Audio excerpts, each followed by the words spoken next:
Governor एक संवैधानिक पद पर हैं। गवर्नर का बहिष्कार करना, कल को माँ महिम राष्ट्रपति महोदय अगर आपको बुलाएंगी, आप उनका भी फिर आप बहिष्कार करेंगे।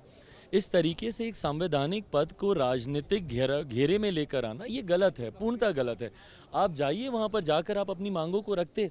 आप गवर्नर को, जैसे आप प्रधानमंत्री को बाध्य करने का प्रयास कर रहे हैं, आप गवर्नर साहब को भी बोलते कि भाई हम लोग चाहते हैं, आप भी अपनी तरफ से आप बोलिए कि ये बहस होनी चाहिए, ये होना चाहिए।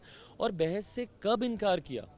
केंद्र सरकार ने, हमारे प्रधानमंत्री बोल चुके हैं, दो बार सदन के पटल पर गृह मंत्री से लेकर रक्षा मंत्री तक सब बोल चुके हैं, स्पीकर साहब बोल चुके हैं कि भाई हम लोग हर तरीके की चर्चा के लिए तैयार हैं। उसके बाद अगर आप चर्चा नहीं चाहते और इसको नियम में बांधना चाहेंगे और सिर्फ प्रधानमंत्री को बाध्य करेंगे, भाई अविश्वास प्रस्ताव आप क्यों लेकर आए? क्योंकि आप प्रधानमंत्री को आप बाध्य करना चाहते हैं जवाब देने के लिए, और ये पूर्णतः राजनीति को दर्शाता है। 7-8 दिन हो गए पार्लियामेंट को चले हुए, अगर अभी तक एक राउंड ऑफ डिस्कशन भी अगर हो गया होता तो हम लोग किसी ना किसी निष्कर्ष पे पहुंचते। तब अगर आप सरकार के जवाब से अगर आप सहमत नहीं होते तो आप बोलते कि भाई हम लोग प्रधानमंत्री से जवाब चाहते हैं, तब आपको जितना हंगामा करना था आप करते। पर ये दर्शा रहा है, और अब तो भाई स्वीकार भी हो गया ना अविश्वास प्रस्ताव, उसके बाद क्यों हंगामा?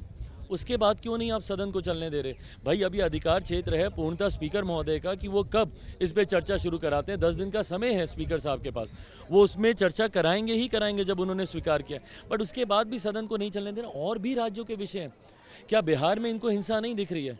बिहार में से बिजली को लेकर गोली मार दी जाती है, उस पर खामोश है। कल मेरे मुख्यमंत्री बोलते हैं कि प्रधानमंत्री को जवाब देना चाहिए, प्रधानमंत्री को बोलना चाहिए। तो क्या मुख्यमंत्री को नहीं बोलना चाहिए जो कटिहार में हुआ, या जो बेगूसराय में जिस तरीके की तस्वीरें सामने आई हैं, जो मणिपुर की तरीके की हैं, जहाँ पे हमारी बहन बेटियों के साथ वहाँ पे दुष्कर्म किया गया, उस पर नहीं बोलना चाहिए? मुजफ्फरपुर पे नहीं बोलना चाहिए? तो जब ये सेलेक्टिवली जब आप चूज़ करते हैं अपने टॉपिक्स को, अपनी बातों को रखने के लिए और जनता के पक्ष में अपनी भावना को दर्शाने के लिए, ये दर्शाता है कि आप सेलेक्टिव हैं। जब अपने पक्ष, अपनी सरकार, अपने गठबंधन के लोगों की बात आती है तो आप मौन हो जाते हैं। उस पर मुख्यमंत्री जी की जुबान बंगाल पे नहीं खुलती, अपने राज्य में नहीं खुलती। यहाँ पे डेलीगेशन ये लोग भेज रहे हैं मणिपुर, पर जब अपने प्रदेश की बात आती है, बगल का डिस्ट्रिक्ट है बेगूसराय, वहाँ नहीं जाएंगे, कटिहार वहाँ नहीं जाएंगे, पर दूसरे राज्यों में भ्रमण करने का मुख्यमंत्री जी के पास समय। तो ये दर्शाता है कि विपक्ष की सोच सिर्फ और सिर्फ इन तमाम विषयों का राजनीतिकरण करने की ही है। I have answered 3 question.